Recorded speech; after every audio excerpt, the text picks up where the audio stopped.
안녕하세요. 오후의 책방입니다. 오늘 소개해드릴 책은 독일에서 가장 유명한 대중철학자 프레히트의 저서 내가 아는 나는 누구인가입니다. 프레히트는 이 책에서 칸트 철학의 중요한 세 가지 질문을 다루었습니다. 첫 번째 질문은 인식론의 문제, 내가 알 수 있는 것은 무엇인가이고, 두 번째 질문은 윤리의 문제, 나는 무엇을 해야 하는가, 그리고 세 번째 질문은 나는 무엇을 희망해도 좋은가, 즉 종교와 미학에 대한 주제입니다. 칸트는 이 세 질문을 각각 순수이성 비판, 실천이성 비판, 판단력 비판에서 다루었습니다.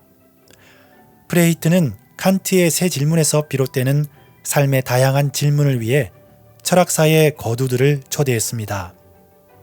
마치 화이트헤드가 근대 이후 철학의 무용론이 제기된 것은 철학이 잘못된 도구를 사용해왔기 때문이라고 지적한 것처럼 프레히트도 서양 철학사는 물론이고 뇌과학, 정신분석학, 생물학의 해박한 지식을 가져와 이 질문들을 흥미롭고 설득력 있게 풀어나갑니다.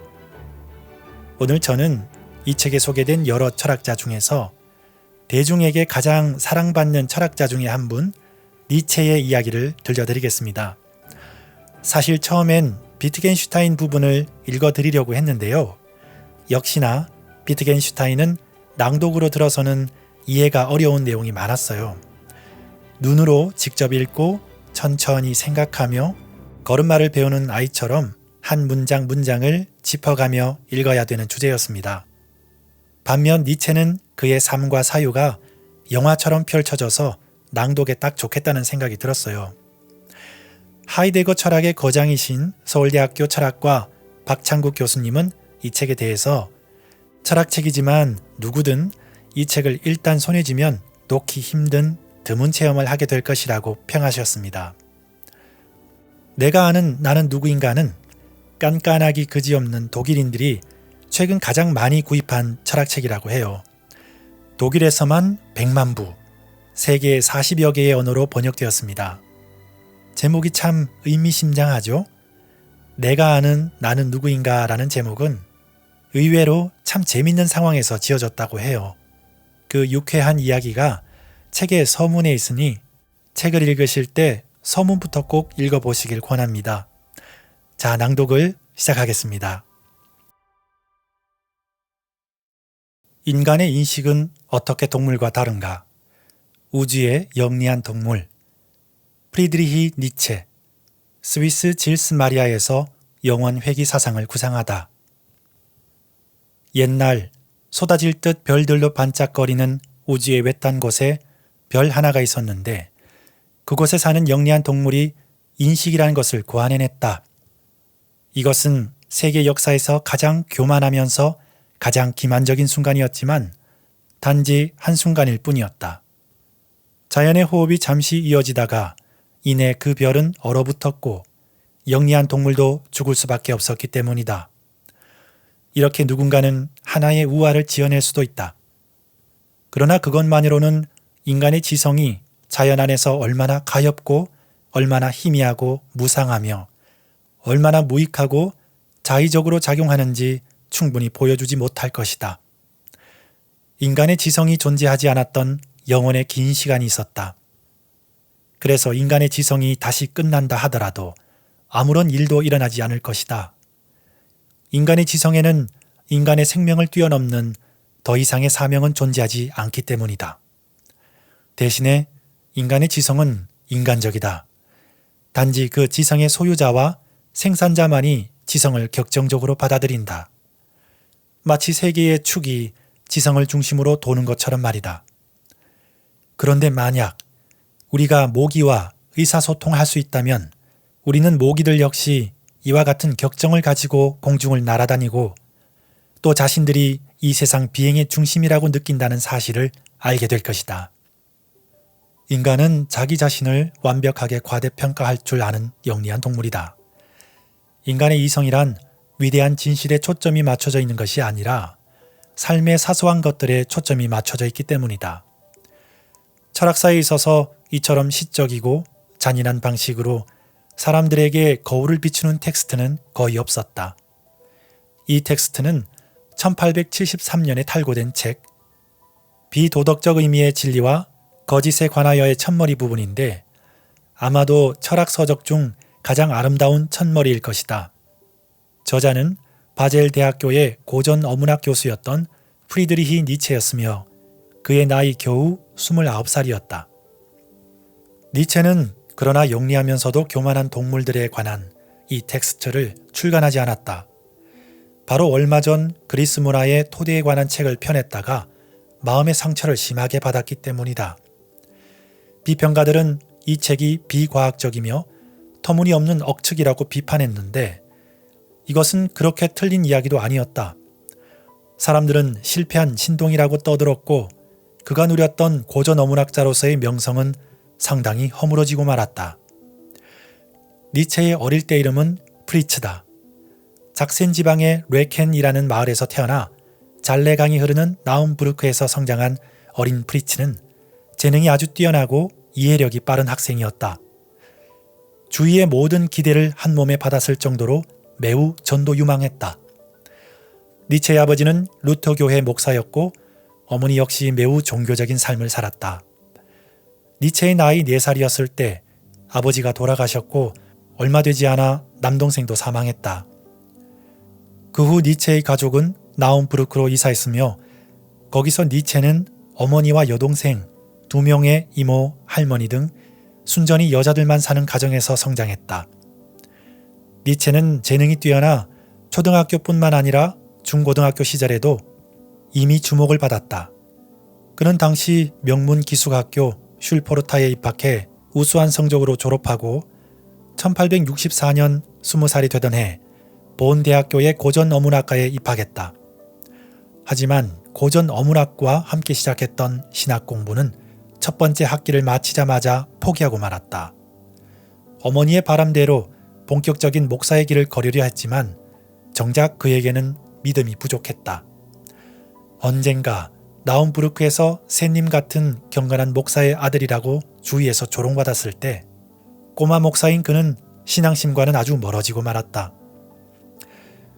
신앙심 깊은 어머니, 목사 사제관, 그리고 믿음 속에 사는 삶은 그에게 감옥이나 다름없었다. 그래서 그는 이러한 환경에서 뛰쳐나왔지만 그것은 평생 그의 마음을 갉아먹었다.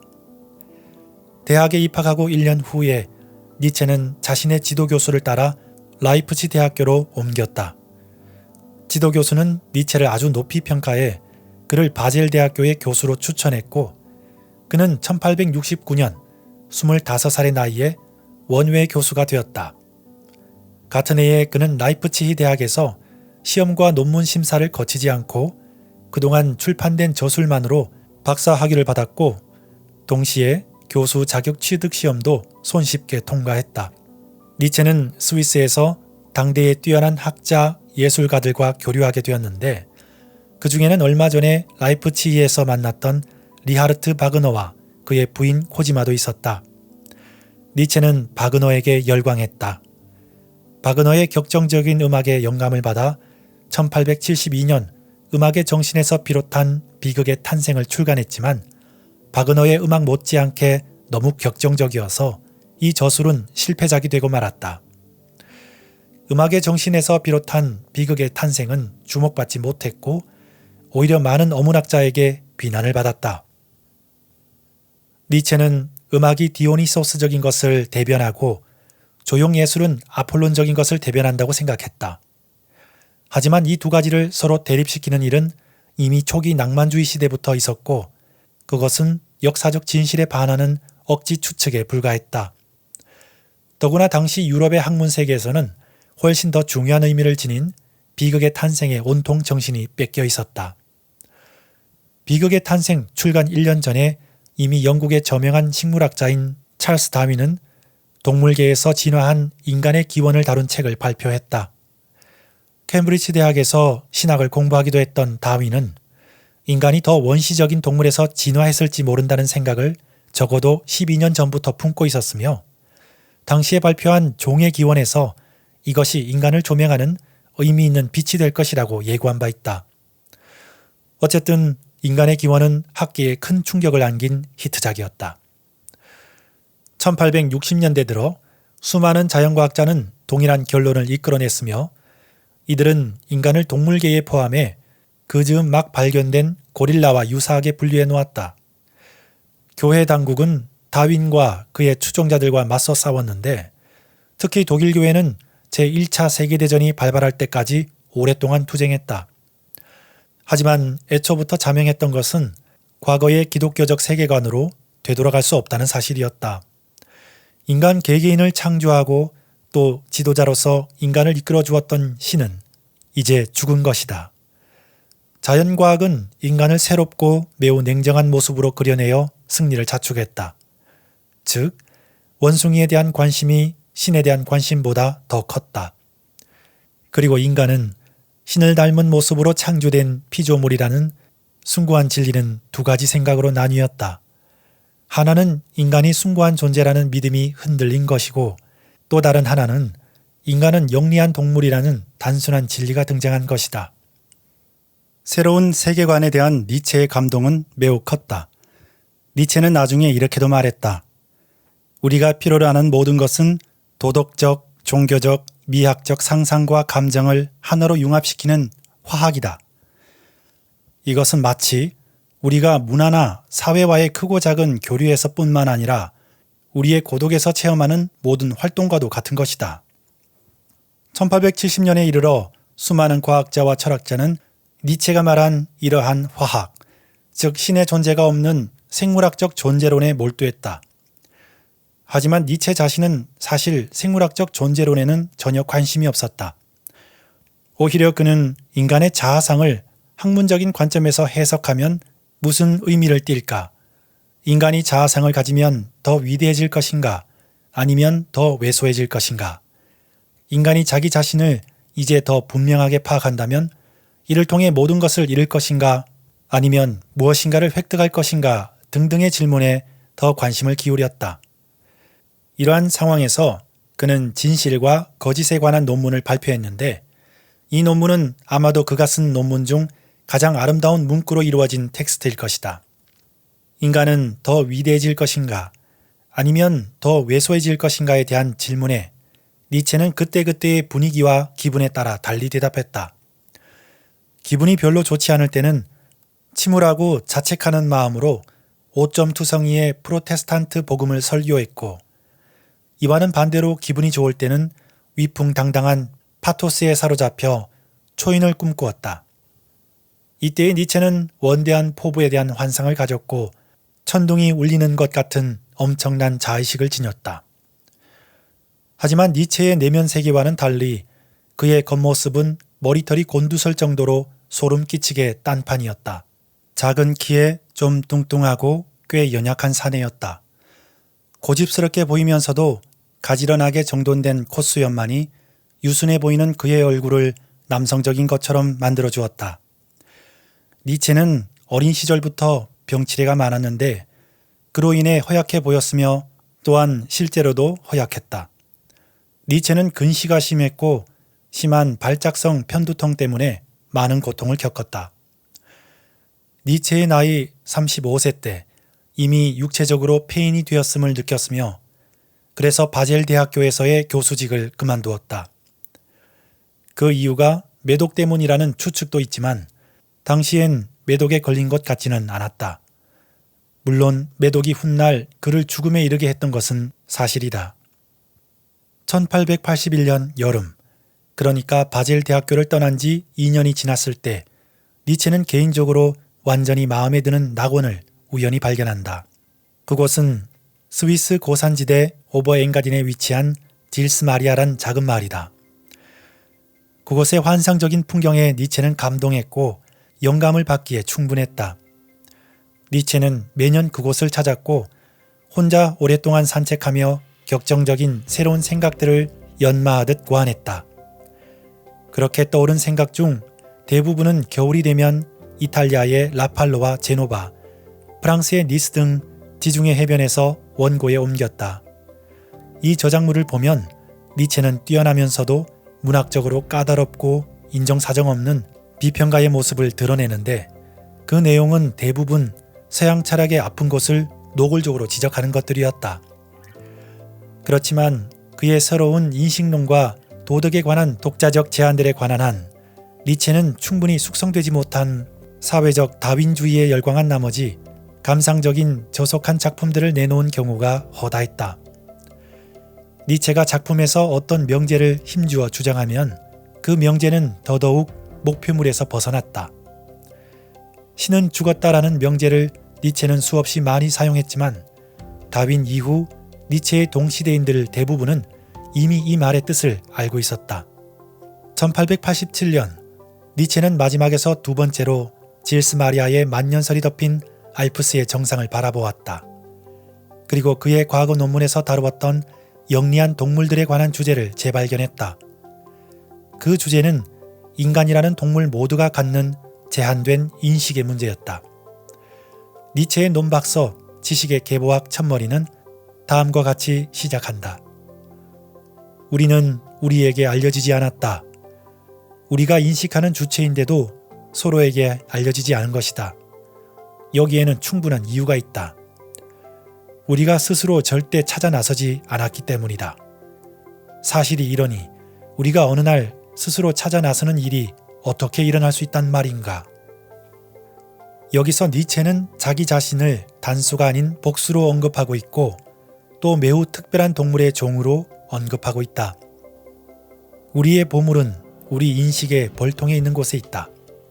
우리는 타고난 날짐승이자 정신적인 꿀의 채집자로서 그 인식을 찾기 위해 항상 길을 나선다. 우리는 원래부터 오로지 하나, 즉 인식을 집으로 가져오는 곳에 진심으로 몰두하고 있다. 하지만 그렇게 하기에는 니체에게 남은 시간이 너무 없었다. 2년 후 이탈리아의 토리노에서 그는 쓰러졌다. 어머니는 이탈리아에 있는 44살의 아들을 예나로 데려가 예나 대학 부속병원에 입원시켰다. 그런 후 그는 어머니 곁에서 살게 되었으며 더 이상 글을 쓸 수 없었다. 8년 후 어머니가 사망하자 정신병을 심하게 앓던 니체는 그다지 애정이 없던 누이 동생 엘리자베트의 집으로 옮겨가 지내게 되고 그로부터 3년 후 1900년 8월 25일 바이마르에서 55세의 나이로 세상을 떠났다. 글을 쓰면서 주문을 외듯 불러일으키는 니체의 자의식은 굉장한 것이었다. 나는 운명을 안다. 사람들이 훗날 무언가 엄청난 것을 기억하게 되면 반드시 내 이름을 거기에 결부시킬 것이라는 사실을. 이러한 니체의 터무니없는 언동은 실제로 그가 죽은 후 20세기의 가장 영향력 있는 철학자가 되어 허무맹랑한 것이 아님을 입증했다. 도대체 니체의 자의식의 근원은 어디에 있는 것일까? 니체의 위대한 업적은 비판 정신에 있다. 그것도 역동적이면서도 인정사정 없는 비판이다.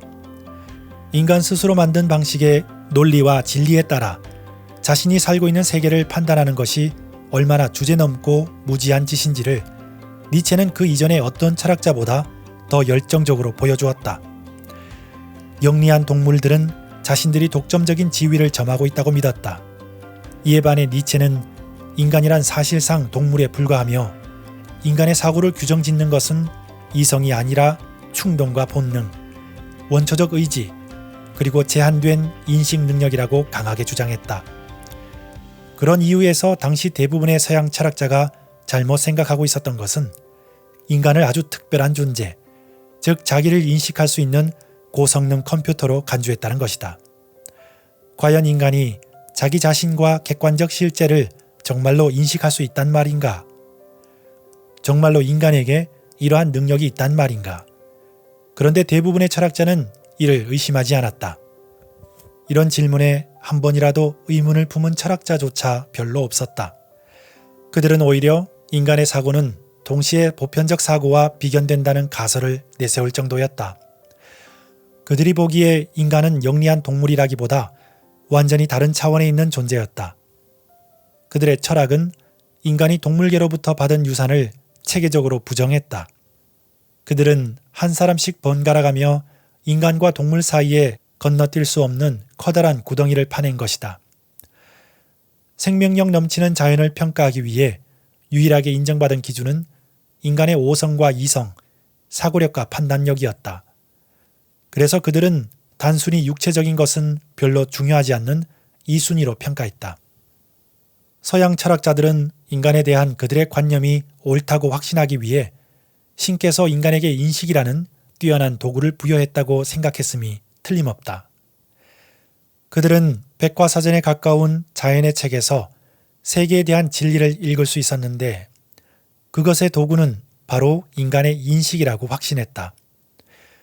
그러나 신이 죽었다는 것이 사실이라면 인식이라는 도구는 신께서 인간에게 부여한 것이 아니라 자연의 산물이 되고 자연에 속한 모든 것이 그러하듯 인식이라는 도구도 불완전한 것임이 틀림없다. 니체는 아르투르 쇼펜하우의 철학에서 벌써 이러한 통찰을 읽었다. 즉 우리 인간이란 일시적이며 유한하고 일장춘몽 같으며 그림자처럼 스쳐 지나가는 그런 존재다. 이러한 견해를 피력하는 사람들에게 인간을 무한하면서도 영원한 그리고 절대적인 존재로 파악하는 지성이라는 개념은 대체 무엇을 의미할까?